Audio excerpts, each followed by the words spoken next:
I don't look any different, you look different. You know, a lot of the time we like to be able to say that we are indeed a good person, ideally without having to think about it all too much. Truth is though, most of us are a lot more middle of the pack than we're probably willing to admit, or even let ourselves know. And there is really no shame in that, well, as long as you're still in the bounds of a relatively normal person. But it's hard to know how you actually compare in the first place, you know? I mean, you could go and start dating a fat girl and act all like, oh, look at me, look at the giant favor I'm doing the world. But adversely, I could just as easily argue that maybe Moto probably wasn't your first option. You know, just because someone goes and takes one for the team doesn't necessarily make them themselves a great person, because of such things as ulterior motives. And maybe the desperation only caught up to you, which doesn't necessarily make you a good person. Who's right, who's wrong? I don't know, you tell me. But I think that it's important to be able to say to yourself that you might just be a little bit more meh of a person than maybe you'd like to be. Even if you're not gonna go strive to be a better person as a result, because again, after all, you're only so meh of a person in the first place. So having this honesty with yourself can definitely make you a better judge of character. And because I know myself to be a total asshole at least 80% of the time, well then doesn't that make me the perfect guy to break down and judge whether Mr. Beast is truly a bad person or not? And before I get started, here's probably the most unbraggable thing that I could possibly ever brag about. And that's that I've been watching Mr. Beast since the fella had less than 10,000 subscribers, I think. I mean, not anymore, since then my balls have dropped. But over the course of several years, I watched this guy consistently as he grew out one prepubescent mustache after another. Like, I can honestly say to you that for a good while there, I was genuinely a fan of Mr. Beast's videos. So I'm sure Beast Games or whatever he's up to now would give me a brain tumor trying to watch. And you know, in that time, I'd never have expected Mr. Beast to be seen as anything other than the harmless, genuine, autistic, 6'4" tween that we all know and love. You know, the kind of guy you'd never expect all that much controversy over. But since then, I feel like I've begun to hear more and more about the negative side of what Mr. Beast is doing. And people seem to have a lot to say about it. And by people, of course, I mean Twitter AI bot accounts. Which is a shame though. I mean, you never want someone who you preconceived as an alright guy to no longer be alright. Because then you'd have to pretend as though you don't really still like them. And so naturally, I'd be interested in getting to the bottom of what people have to say. For that, I had to do something that I promised myself I'd never ever do for a video.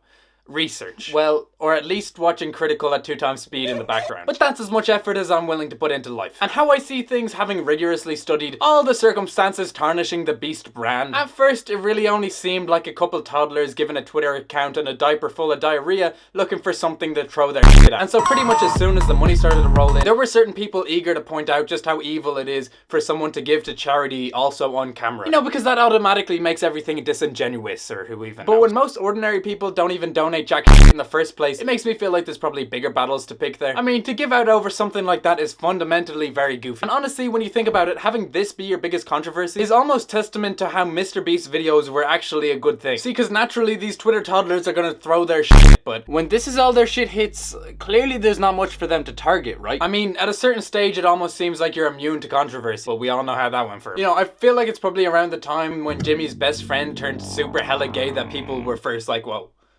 okay, what the f? And then he started texting little boys, which is like the actual, you know, controversy here and the only real bad part. I honestly probably didn't even need to mention that first bit at all, but like, wow. See, this right here is exactly where shit started to hit the fan for the guy. Because finally, all of us on the internet who collectively just want to watch shit burn had gotten somewhat of a justifiable reason to hate on his, you know, general area of success, whether it was deserved or not. But either way, his preconceived internet persona as nothing more than a chill North Carolina type of guy was starting to dwindle. I have never said the word dwindle in my life. What the f? This is when we notice how there's probably a little bit more to his story than he's willing to admit. And you know the internet. Past this point, it's only a matter of time before everything you've ever worked for is also fair game. And I mean, the hate started to pile on pretty quickly. Really, I feel like it speaks to a larger societal phenomena where when you get to a certain level of famous, at a certain stage you go from popular to well-known to just your entire life being treated like a spectacle and being seen as nothing more than really just a great theatrical joke. And so best believe if there's anything at all that's worth criticizing, people are sure as shit gonna talk about it. See, because once you're both famous and also viably hateable, what you thought was your entire life essentially becomes other people's great big piñata to look at and eventually do their best to just whack down onto the fucking ground. And we've all seen it before. I mean, once it starts, it's hard to stop until until even your preference for sleeping on your stomach all saucy has been exposed. And so nowadays, according to the internet at least, there's almost too many reasons to hate on this fella. Well, as long as you're willing to give a shit in the first place. Everything from dodgy business practices to questionable brand partners to maybe even being a little bit of a dick to some people sometimes. Which we all have never done before and is frankly unacceptable. And when you think about it like that, I mean, it's clear that this fella must be evil, or why else would all us other people, us pure and holy, non-successful other people, have any reason to dislike him? But you know, when you take a step back from the internet for a sec, and most importantly realize how no one named Jimmy is ever gonna have a villain in them, it kind of helps to bring you back down to the reality of the situation. Really, when you look at all the controversies that have caught up to him, remembering how this is like a 25-year-old running a now billion-dollar operation from what was at some point just a guy reacting to people shouting his name in public, then you'd be pretty quick to presume that, you know, all these controversies, they all seem to be the work of genuine negligence on the part of the 25-year-old working 72 hours a day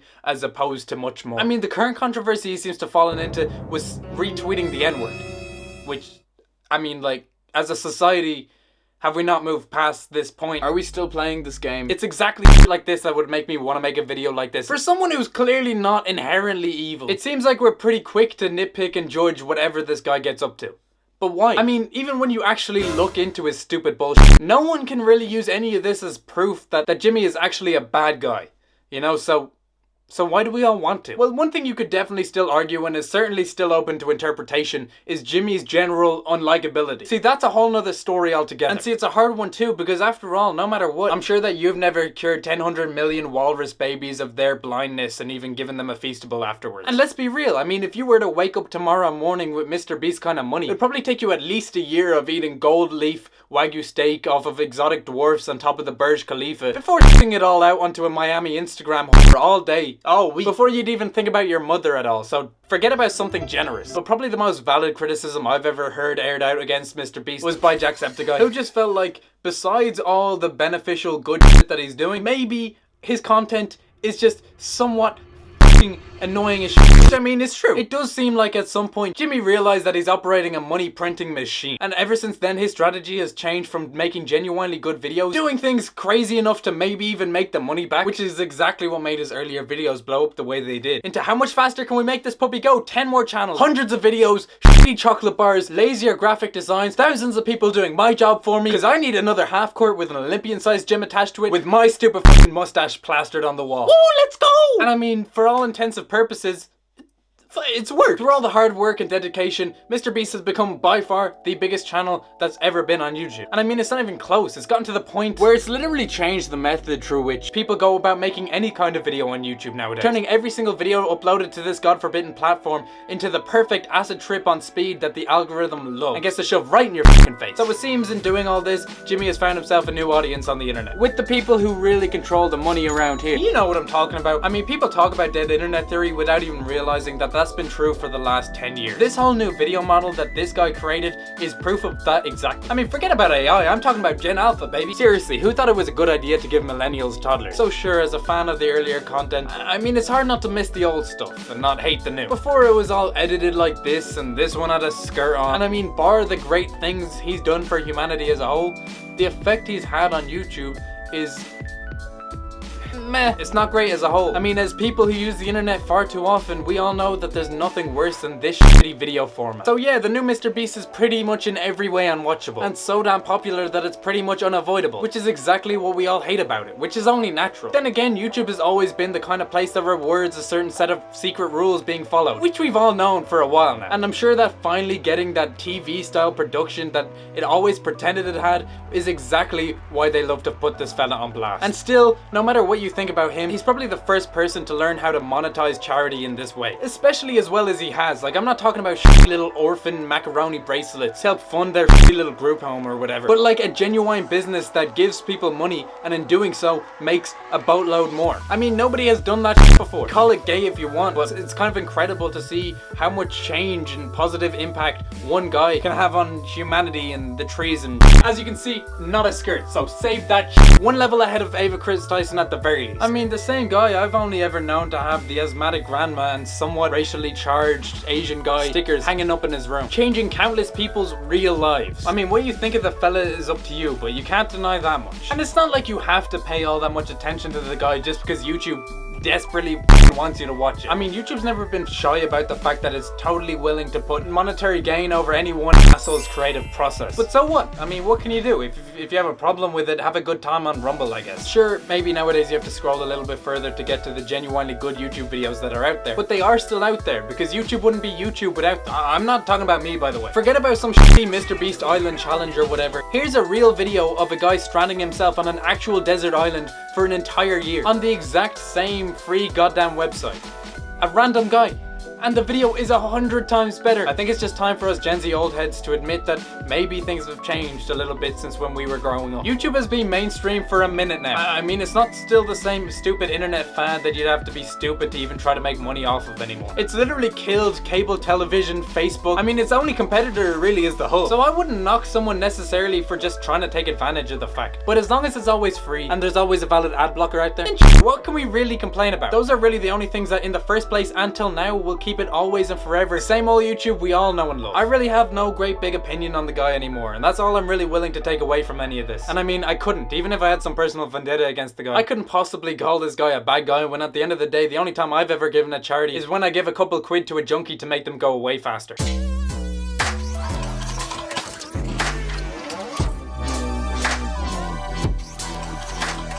Pretty much every gambler I know will tell you that the risk is what makes gambling fun. But that's not true. It's the winning that's the real fun. And they're all losers. But that doesn't mean that you have to be too. Easy Bets takes all the fun parts of online gambling without any of the rest of it. What I'm talking about is the first online gambling site to guarantee every single user a winning by using computations I'm too dumb to understand or care about. Not when I'm winning, even if my team loses. Easy Bets is easy to use and by far the best way to place bets online. But you don't have to take my word for it. Head on over and place your own bets right now for free.